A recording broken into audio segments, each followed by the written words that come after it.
Hello and welcome to confidence commerce classes. My name is Vivek Gupta. बच्चों, हम लोग conduct कर रहे हैं एडमिशन ऑफ पार्टनर और एडमिशन चैप्टर से हम कंडक्ट कर रहे हैं आज क्वेश्चन नंबर 25। तो फर्स्टली आप ये क्वेश्चन रीड करें, क्वेश्चन नंबर 25। तो देखो बच्चों, इस क्वेश्चन बताया गया है कि एक पार्टनरशिप फर्म में पहले दो पार्टनर थे ई एंड एफ, जिनका प्रॉफिट शेयरिंग रेशियो था 3:1 का। Okay, they admitted mister G as a new partner on 1st March 2005 for 1/3 share. It was decided that E, F and G will share future profits equally. तो हमारा जो new PSR हो जाएगा वो equal होगा, यानी 1:1:1 का होगा। आगे क्वेश्चन बोलता है कि G brought ₹50,000 in cash and machinery worth ₹70,000 for his share of profit as premium for goodwill. Question बता रहा है कि मिस्टर जी गुडविल के रूप में 50,000 रुपीज कैश और 70,000 रुपीज की मशीनरी लेकर आएगा। बच्चों, 50 रुपए का कैश और 70,000 रुपीज की मशीनरी मिलाकर 1,20,000 रुपीज वो गुडविल के रूप में लेकर आ रहा है। आपको फर्म की बुक में एंट्री पास करना है। तो देखिए बच्चों, इस क्वेश्चन में हमें ओल्ड PSR और न्यू PSR दोनों दिया गया, तो मुझे निकालना क्या रहेगा, केवल SR। हमारा जो ओल्ड प्रॉफिट शेयरिंग रेशियो था ऑफ E एंड F, ये था बच्चों 3:1 का, जबकि हमारा न्यू प्रॉफिट शेयरिंग रेशियो हो जाएगा of E, F, G। Question बोलता है इक्वल, इक्वल मीन्स 1:1:1 का हो जाएगा। ठीक है, ओके। तो मुझे निकालना क्या बच्चों, SR, जिसका फॉर्मूला होता है old ratio minus new ratio, और ये SR हम निकालते हैं केवल ओल्ड पार्टनर के लिए। तो ओल्ड पार्टनर E और F, तो पहले हम E का निकाल रहे हैं। तो देखो बच्चों, E का ओल्ड रेशियो था 3/4 का, जबकि उसका न्यू रेशियो हो गया 1/3 का। माइनस करिए, LCM 12, तो ये जाता है 9 - 4 यानी 5/12। सो ए सैक्रिफाइस कर रहा है 5/12 से। और इसी तरह F का देख लीजिए, तो F का ओल्ड रेशियो था 1/4 माइनस न्यू रेशियो 1/3। तो अब 1/4 में से 1/3 माइनस करेंगे, फिर से LCM 12, तो ये हो जाता 3 - 4। तो देखो बच्चों, F के लिए नेगेटिव आंसर आ रहा है 3 - 4, नेगेटिव आएगा ना। अगर नेगेटिव आंसर आ रहा है तो क्या बोलेंगे कि यहाँ पर 1/12 का इसको गेन हो रहा है। ठीक है, तो प्रॉफिट शेयरिंग रेशियो चेंज होने की वजह से E को सैक्रिफाइस करना पड़ रहा है 5/12 का, और F को गेन हो रहा है यहाँ पर 1/12 का। तो देखो बच्चों, सैक्रिफाइस केवल E कर रहा है, तो इसका मतलब ये हुआ कि मिस्टर जी गुडविल के रूप में जो भी लेकर आएगा वो पूरी गुडविल केवल E को दी जाएगी, वो पूरी गुडविल केवल E को डिस्ट्रीब्यूट होगी, F को कोई गुडविल नहीं मिलेगी। क्यों? क्योंकि सैक्रिफाइस केवल E ने किया है, F ने तो कोई सैक्रिफाइस किया नहीं, उल्टा इसको गेन हो गया है। तो बच्चों, फर्म की बुक में जो एंट्री पास होगी वो कैसे होगी कि सबसे पहले गुडविल लाने की एंट्री बनाओगे। तो मेरी फर्म में कैश आ रहा है 50,000 रुपीज से, मशीनरी आ रही है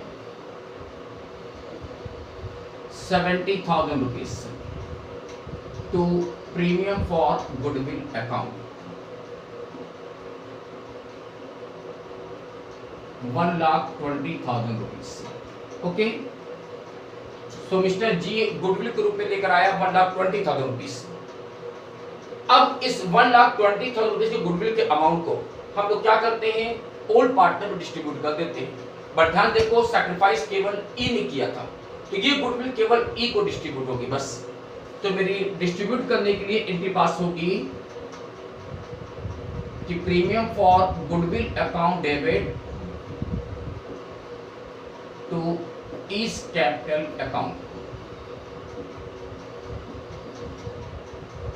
1,20,000 रुपीज। ठीक है बच्चों, तो ये गुडविल अमाउंट केवल E को मिलेगा क्योंकि केवल E ने सैक्रिफाइस किया था। ओके, अब एक बात और सोचना कि प्रॉफिट शेयरिंग रेशियो चेंज होने की वजह से F को गेन हुआ 1/12 का, गेन हो गया ना 1/12 का।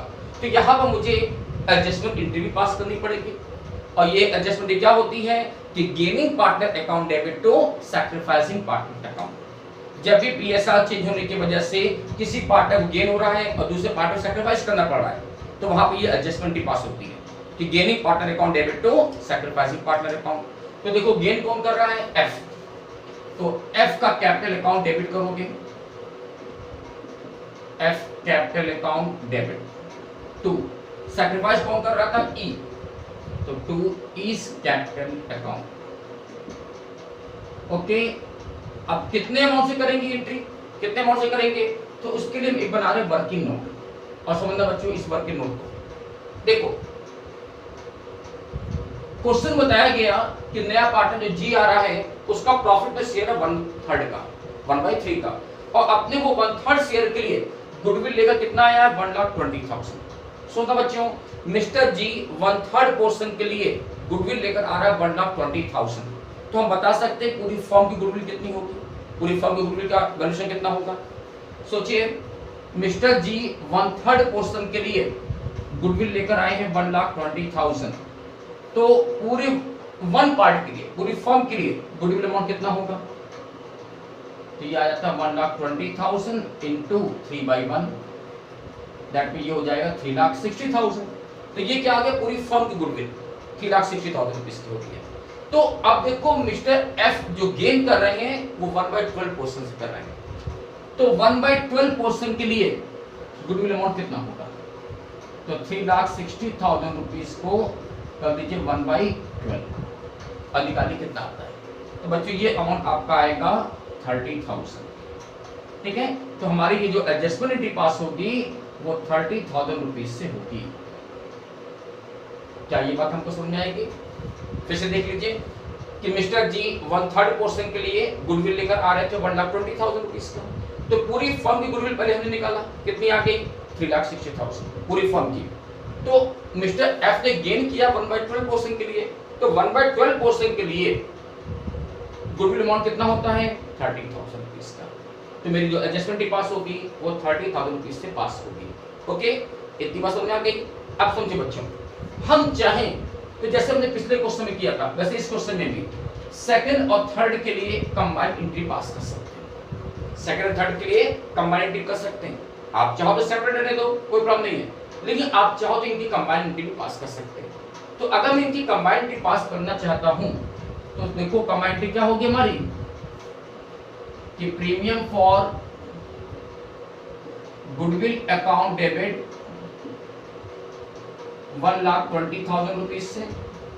ओके, फिर एफ कैपिटल अकाउंट में डेबिट हो रहा है,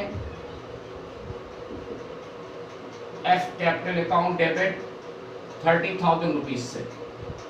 टू क्रेडिट किसको करना है? E capital account, so to E capital account 1,50,000 rupees से। तो बच्चों इसकी कंबाइंड एंट्री ये पास होगी। ठीक है, तो ये था बच्चों क्वेश्चन नंबर 25। तो हम यहाँ पर आपको स्टॉप करना चाहते हैं। होप सो आपको मेरा ये क्वेश्चन में आ गया। So good day, thank you.